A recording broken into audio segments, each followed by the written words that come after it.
Hi guys, welcome back to my channel. চলে এসেছি একটি নতুন ভিডিও নিয়ে। আজকের একটি ডেলি লাইফের ব্লগ দিতে চলেছি, তোমাদের সাথে শেয়ার করতে চলেছি আমার রোজকারকার দিনের কিছু ঘটনা। তো চলো বন্ধুরা, দেখো সকাল হয়ে গেছে আর এবারে কি আমি ঘুম থেকে উঠে পড়েছি। আর বন্ধুরা চলো, ঘুম থেকে উঠে তোমাদের সাথে বকবক করছি যে চলো এবার দেখা যাক কী কী কাজ আছে, কাজগুলো সেরে নিতে হবে। প্রথমে আমি মশারিটা তুলে ফেললাম। আমাদের ঘরে যে ঘরে মানে আমরা শুই, সেই ঘরের বিছানাটা আগে তুলে ফেলবো। তার সাথে তোমাদের সাথে কিছু কথা শেয়ার করে এই সময় দাঁড়িয়ে। প্রচণ্ড গরম পড়েছে, আর এতটাই গরম পড়েছে যে তোমাদের তো জানি, তোমরাও বুঝতে পারছো, মানে এবছরে যেন অত্যাধিক গরম, আর বর্ষাকাল আসি আসি করেও আসতে আর চাইছে না। তো যাই হোক বন্ধুরা, তোমাদের সাথে কথা বলতে বলতে দেখো আমার বিছানাটা প্রায় গোছানো হয়ে গেছে এই ঘরে। তো শুধুমাত্র এই ঘরে বিছানা গোছালে হবে না, আমাকে পাশের ঘরে মানে যেখানে আমার শ্বশুর শাশুড়ি থাকে সেখানে গিয়েও আমাকে বিছানাটা গোছাতে হবে। তাই এই ঘরে আমি ঝটপট করে বিছানাটা তুলে ফেলছি। তো বন্ধুরা, যখন বাপের বাড়ি ছিলাম তো এগুলো কিছুই করতাম না, শুধুমাত্র মায়ের আদরে থাকা। তোমরাও জানো যে বাপের বাড়িতে থাকলে তো এত কাজের কোনো গল্পই আসে না। সকাল থেকে মা ডেকে ডেকে তুলতো, তারপরে হাতে চা এনে দিত, তারপরে সেটা খেয়ে দিয়ে পড়তে বসা, পড়াশোনা, কলেজ, এই নিয়েছিল জীবন। তো এই জীবনে এসে মনে হচ্ছে হ্যাঁ, সেই জীবনটা অনেক মিস করি, কারণ তখন এইরকম কোনো চাপই ছিল না যে ঘুম থেকে উঠে এগুলো করতে হবে। কিন্তু একটা মেয়ের বিয়ে হওয়ার পর শ্বশুরবাড়িতে আসলে সে তো আর বসে খেতে পারে না, যতই সে পড়াশোনা শিখুক যাই করুক। তো তোমরা সবাই জানো যে তাদেরকে মানে খেটে খেতেই হবে। আর পরিশ্রম করতে আমি ভয় পাই না, তবে হ্যাঁ মাঝে মাঝে খুব ক্লান্ত হয়ে পড়ি, মানে যেহেতু বাপের বাড়িতে কোনোদিন এত কাজ করতে হতো না, সেই জায়গায় এসে এখানটায় অনেকটা ব্যস্ত হয়ে যাই। তো যাই হোক, কী আর করা যাবে, মেয়েদের এটাই কপাল, বিয়ের পর তাদের সব কিছু শিখে নিতে হয়। আমিও শিখে গেছি অনেক কাজ, আগে যেগুলো পারতাম না এখন সেগুলো করে ফেলি অনায়াসে। তাই ভাবি যে রান্নাটাও আমি ঠিকভাবে করতে পারতাম না, সেটা এখন সবাই প্রশংসা করে। তো যাই হোক বন্ধুরা, সবাইকে একদিন শিখতে হবে, কারণ বড় হলে তো কাজ শিখতেই হয়। আর বিশেষ করে বিয়ের পর তো বসে খাওয়াটা খুবই খারাপ দেখায়। তো যাই হোক বন্ধুরা, তোমরা তো সবাই জানো। তো দেখো আমি এখানে একে একে তোমাদের সাথে কথা বলছি আর এদিকে কিন্তু কাজটা করে যাচ্ছি। যাই হোক, সমস্ত কিছু গোছানো হয়ে গেছে, এবার চলে যাব পাশের ঘর।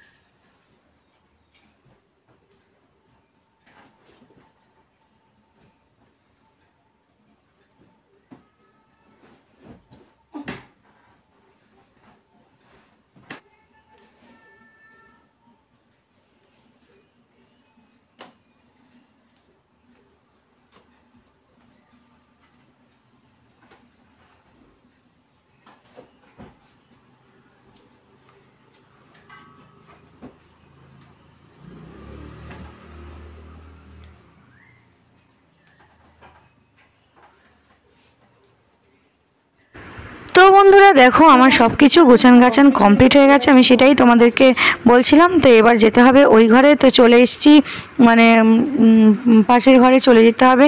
তার আগে মনে হয় ঝাড়ুটা দিয়ে দিলেই ভালো হয়, এটাই ভাবছিলাম। হ্যাঁ ঠিকই, কারণ কি ঝাঁটটা দিয়ে নিলে পরে পরের ঘরটা গিয়ে আবার ওই ঘরে বিছানা টিছানা তুলে একেবারে আবার ঝাঁট দিয়ে ফেলে যাবে। তো সেই ভেবে আমি বিছানাটাকে ঝেড়ে ফেললাম ভালো করে, তারপরে আমি ঝাঁট দিতে শুরু করলাম। প্রতিদিনই এই কাজগুলোকে করতে হয়, শুধু আমি যেহেতু এখন স্কুল করি সেই জন্য হয়তো বাড়ি থাকলে আমি সবই করি এইভাবে। তো দেখো বন্ধুরা, আমি প্রথমে আমাদের ঘর থেকে ঝাঁট দিয়ে নিলাম, তারপরে আমি ওই ঘরে চলে।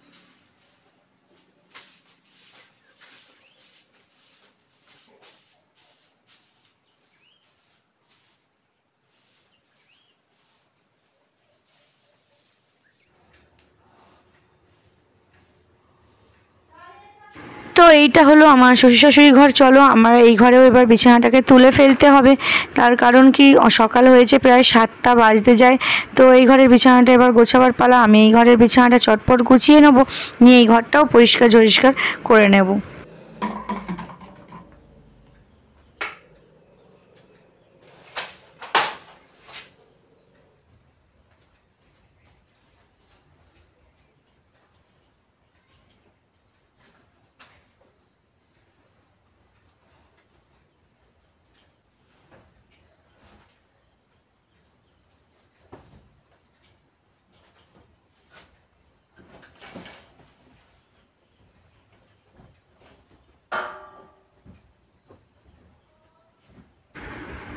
তাই বলি বন্ধুরা, শ্বশুরবাড়ির জীবন আর বাপের বাড়ির জীবন অনেক তফাৎ। যে মেয়েরা বিয়ে করেছে তারাই জানে যে এটা কতটাই তফাৎ, আকাশ আর পাতালের সম্পর্ক। যতই যাই হোক, বাবার বাড়িতে সেই রাজরানী হয়ে থাকা আর স্বামীর ঘরে এসে তো কাজ করতেই হবে, না হলে তো হবেই না। তো সেই জন্যে সব মেয়েকে এটা করতে হয়, আমিও তার মধ্যে পড়ি, আমিও কাজ করছি। তো বন্ধুরা দেখো, আমার বিছানা গোছানো কমপ্লিট হয়ে গেছে।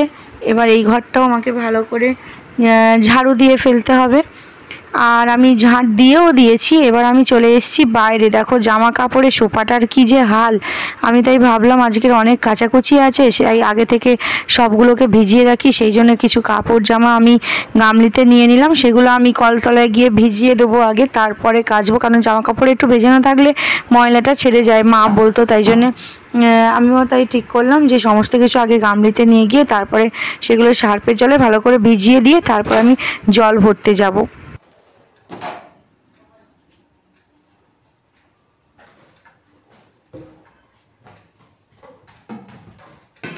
তার আগে বন্ধুরা আমি সোফাটা ভালো করে গুছিয়ে নিলাম। ওখানে যে খালি বোতলগুলো আছে ওগুলো নিয়েই কলে যাব। তার আগে আমি গামলা নিয়ে চলে গেলাম হচ্ছে কি কল পাড়ে। সেখানে গিয়ে আমি একটু জল দিয়ে সেটাকে ভালো করে ভিজিয়ে রাখলাম জামা কাপড়গুলো, যাতে ময়লাটা কিছুক্ষণ থাকলে পরে ছেড়ে যাবে।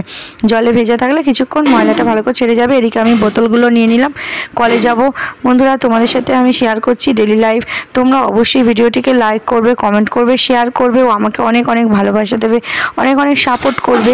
বন্ধুরা তোমরা আমার পাশে থাকো, পাশে আছো। দেখো আমি কলে চলে যাচ্ছি, সেই দূরে যে হচ্ছে আমাদের কল, দূরে নয় আমার বাড়ির সামনেই হয়। তো যাই হোক, ক্যামেরাটা একটু দূরে রাখা ছিল, সেই জন্য ক্যামেরা ধরার তো লোক নেই, নিজেকেই করতে হয়। তো যাই হোক, স্ট্যান্ডে ক্যামেরা রেখে জল আনতে চলে গেলাম। তো কলে ভিড় ছিল না আজকে। ওখানে যে দাদাটা ছিল উনি বলছিলেন তোমার ছোট বাচ্চা আছে, তুমি তাড়াতাড়ি নিয়ে নাও। ওনার সাথেই গল্প করছিলাম। তো যাই হোক বন্ধুরা, আমি ওখান থেকে জল নিয়ে এবারে চলে আসবো।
হ্যাঁ, বড় সরু ঠ্যাংগুলো। পাপা আছে না? পাপা নেই। তো বন্ধুরা দেখো, আমার জল ভরা হয়ে গেছে আর আমি বাড়ির মধ্যে চলে আসছি। আমার প্রায় তোমাদের সাথে গল্প করতে করতে অনেকগুলো কাজই প্রায় সারা হয়ে গেছে, তোমরা দেখতেই পেলে।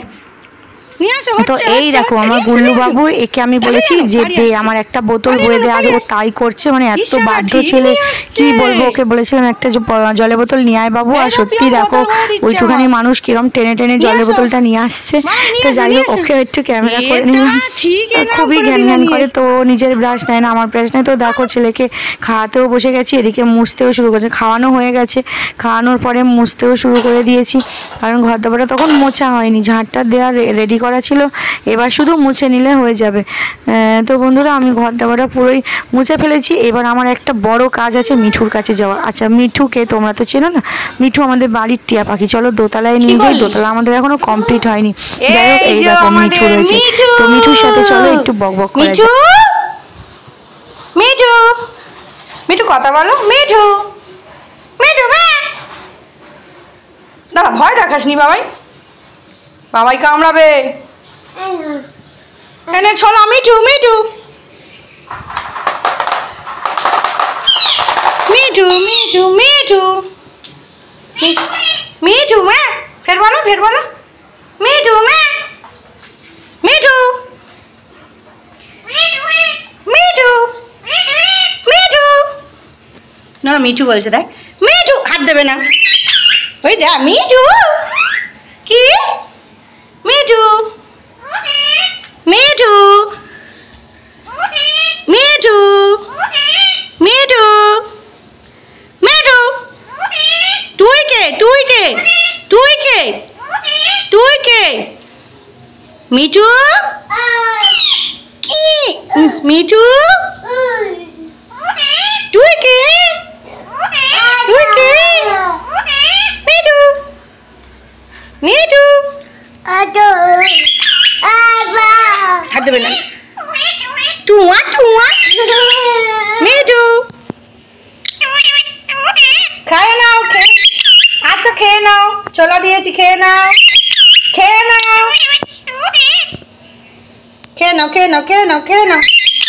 আচ্ছা খেয়ে নাও।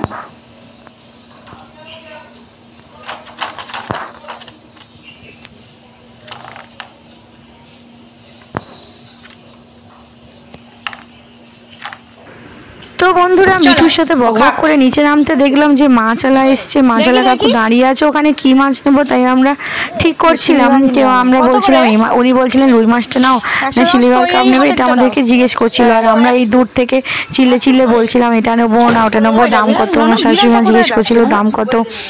তারপরে দেখো আমি বললাম যে সিলিভারই খাবো, রুই মাছ অত ভালো লাগে না। তো সিলভার কাপ কেনা হলো, তারপর রান্না বান্না হলো। আজকে এ পর্যন্তই, দেখা। তোমরা চ্যানেলটাকে সাবস্ক্রাইব করে দিও।